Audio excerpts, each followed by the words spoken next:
Hola, seguimos leyendo la Biblia, ya terminamos de leer Mateo y ahora vamos a empezar a leer la carta a los Romanos. Este libro de la Biblia está en el Nuevo Testamento, es un libro que fue escrito por Pablo. Pablo no era de los discípulos de Jesús, de los 12. Pablo era un hombre que ya después de la muerte y resurrección de Jesús era un hombre que perseguía a los cristianos y los mataba. Pero en algún momento tuvo un encuentro con Dios, Jesús mismo se le presentó y, y como todos, cuando nos encontramos con Dios, algo cambia. Y él tuvo un cambio radical, pasó de ser perseguidor de los cristianos a ser cristiano él mismo. Y de hecho vamos a ver que se convirtió en el autor de muchos de los libros del Nuevo Testamento. Bien, antes de empezar a leer, vamos a orar. Dios amado, te damos gracias por las enseñanzas que nos das con tu palabra. Te pedimos que hables a nuestras vidas y que traigas un mensaje nuevo para nuestros corazones. Lo pedimos en el nombre de Jesús. Amén.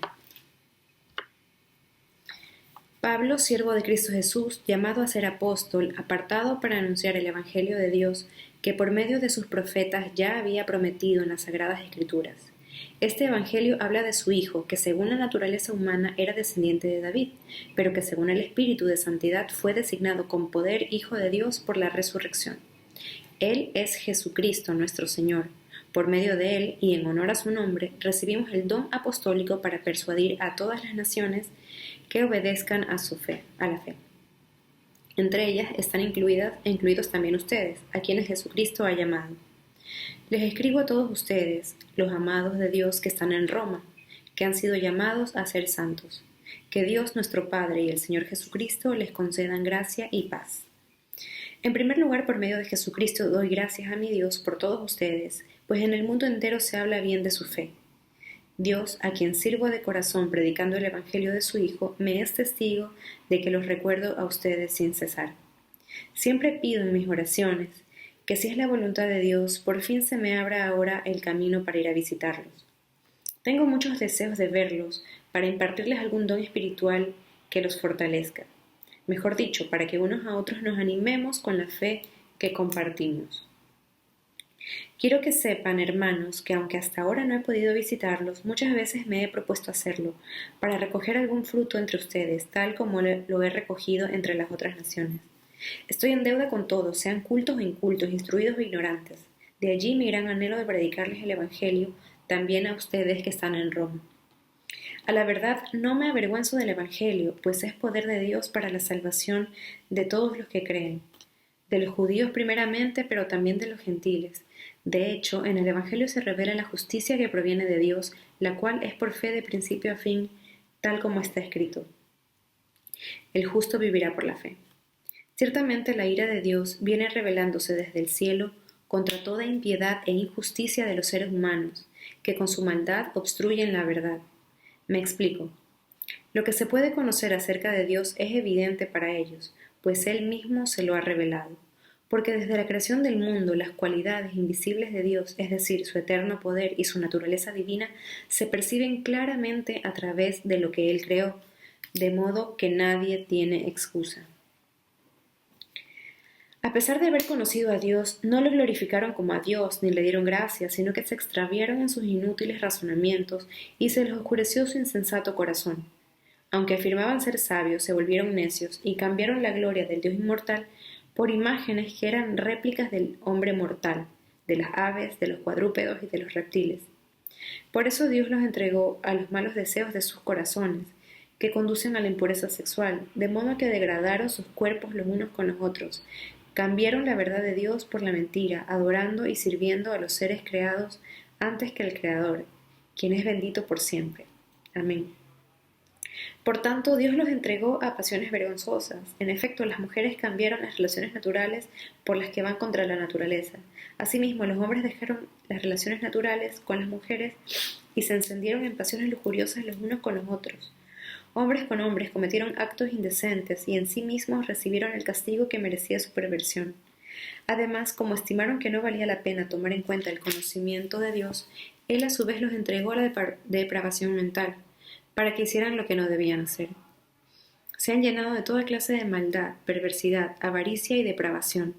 Están repletos de envidia, homicidios, disensiones, engaño y malicia. Son chismosos, calumniadores, enemigos de Dios, insolentes, soberbios, arrogantes. Se ingenian maldades, se rebelan contra sus padres, son insensatos, desleales, insensibles, despiadados. Saben bien que, según el justo decreto de Dios, quienes practican tales cosas merecen la muerte. Sin embargo, no solo siguen practicándolas, sino que incluso aprueban a quienes las practican. Bien, este es el primer capítulo de la Carta a los Romanos. Yo voy a resaltar algunas cosas. Lo primero, el versículo 10. En la parte que, bueno, eso ya lo tenía resaltado. Siempre pido en mis oraciones que si es la voluntad de Dios, y esto es lo que voy a volver a señalar, si es la voluntad de Dios. Pablo dice que siempre pedía en sus oraciones que si era la voluntad de Dios se abra el camino para ir a visitar a los romanos. Y esto es algo que tenemos que aprender de Pablo, poner siempre todo en las manos de Dios, si es su voluntad. Cuando oramos y pedimos algo, decirle al Señor, yo quiero esto, pero si es tu voluntad, permítelo. Si es tu voluntad, abra las puertas. Y si no es tu voluntad, ciérralas, porque Dios es el único que sabe qué es lo mejor para nosotros. Él nos creó, sus planes para nuestras vidas son perfectos y su voluntad es buena, agradable y perfecta, dice la Escritura. Entonces, si sujetamos nuestra voluntad a la de Él, nos va a ir bien. Otra cosa que quería señalar es unos a otros, en el versículo 12, unos a otros nos animemos con la fe que compartimos. Es importante que nos rodeemos de personas que comparten nuestra fe, porque es normal que en algún momento caigamos o que fallemos o que, como pone aquí, que, bueno, o que nos desanimemos. Y es de vital importancia que tengamos a alguien que comparta nuestras creencias cerca nuestro para que, si eso ocurra, esté allí para darnos la mano, levantarnos y animarnos cuando lo necesitamos. La otra cosa que voy a subrayar está en el versículo 16. No me avergüenzo del Evangelio, pues es poder de Dios para la salvación de todos los que creen.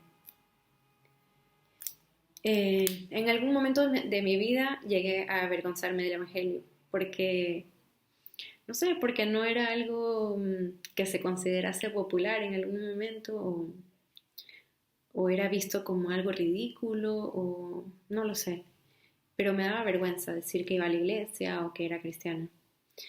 Evidentemente no había tenido todavía un encuentro con el Señor y después de que lo tuve, mi corazón rebosa de tanto agradecimiento por lo que Él ha hecho en mi vida y por lo que Él sigue haciendo que sería imposible que sienta vergüenza de Él.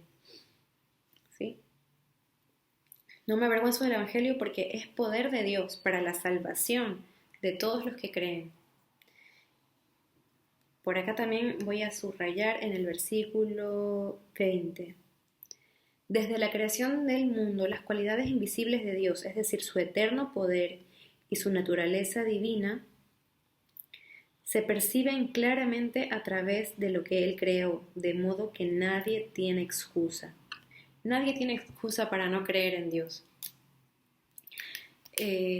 Su poder, su divinidad, aunque son invisibles, se hacen visibles por medio de todo lo que Él ha creado.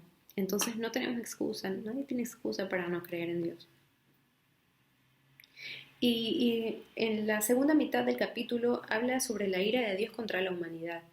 Y cuando uno lee este título parece un poco fuerte, la ira de Dios, como que es un sentimiento malévolo, pero no. La ira de Dios no es más que la reacción esperable de Él contra el pecado, eh, contra todo lo que se va en contra suya, contra la perversión, contra la maldad. Es la respuesta más esperable de Dios al ver tantas cosas que ocurrían en la tierra y que Él no quería que pasasen.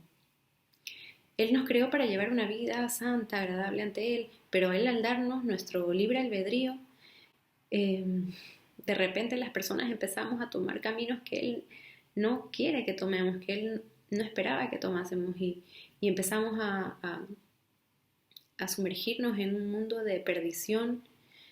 ¿Sí? Esto es lo que cuenta sobre estas personas, ¿no? Bueno, que empezó a haber perversión sexual, ¿sí? Luego por acá pone malicia, envidia, engaño, homicidios, chisme, calumnia. Bueno, tantas cosas que hay hoy en día y que entraron al mundo junto con el pecado.